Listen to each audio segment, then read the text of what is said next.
Think about wearing a pair of shoes that are just like half a size too small.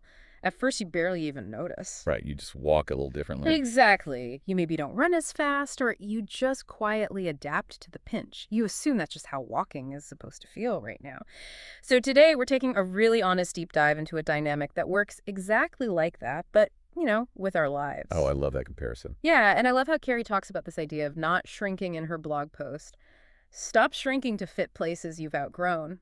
Our mission today is to just explore those quiet, everyday ways we make ourselves smaller and how to finally stand fully in who we are becoming. And what's fascinating is that Carrie isn't focusing on, like, obvious suppression. Right. It's about the subtle, almost unconscious habits. Hmm. Softening an opinion so you don't rock the boat, or downplaying a major success at work. Or staying quiet just to make someone else in the room feel more comfortable. Exactly. And there's actually a biological reason we do this. Evolutionarily, standing out used to mean getting kicked out of the tribe.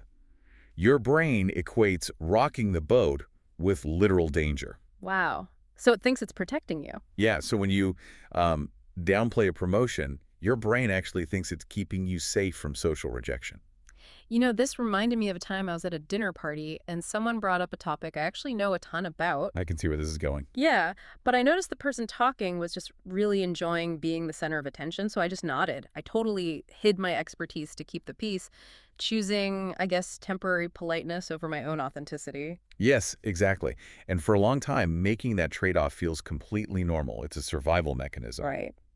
But Carrie points out this incredible shift that tends to happen, particularly after 40. Oh, for sure. The tolerance just drops. It really does. Suddenly, you start to notice that the room feels tight. Those polite conversations start to feel severely limiting. Mm. And the spaces that used to be comfortable suddenly require you to be less than who you actually are. I struggle with this, though. Like, where is the line between shrinking and just being a good, adaptable friend?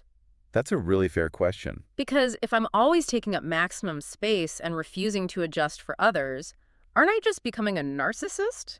Like, how do we know we've crossed into being too much? That is the exact trap so many of us fall into. We confuse taking up space with taking over the room. Oh, that's a good way to put it. Yeah, and the answer requires a total perspective shift. I think a lot of women aren't actually lacking confidence.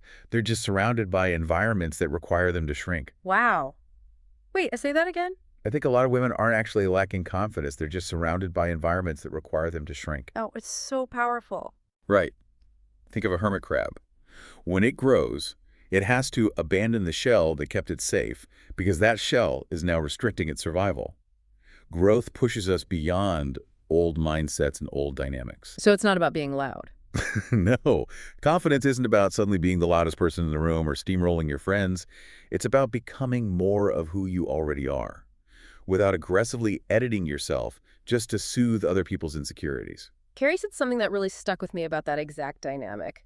She noted that not everyone is going to understand this growth. Yeah, some people will definitely push back. But she had this beautiful realization.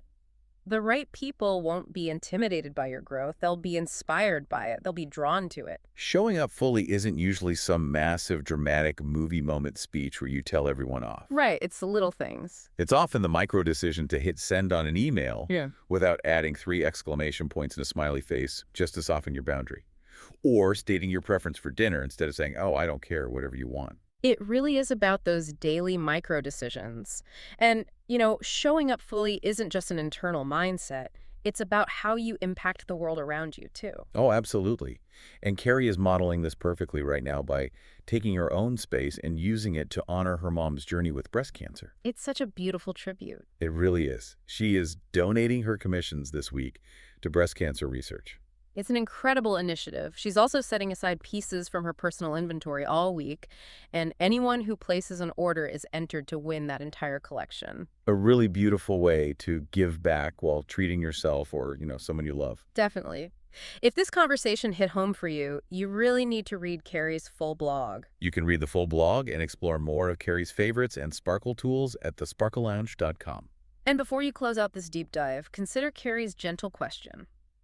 Where in your life have you been shrinking, and what would it look like to show up fully instead? Such a good question to sit with. It is, because if you start shrinking today, Who around you might finally feel permission to stop shrinking too? Your expansion might be the exact invitation someone else is waiting for.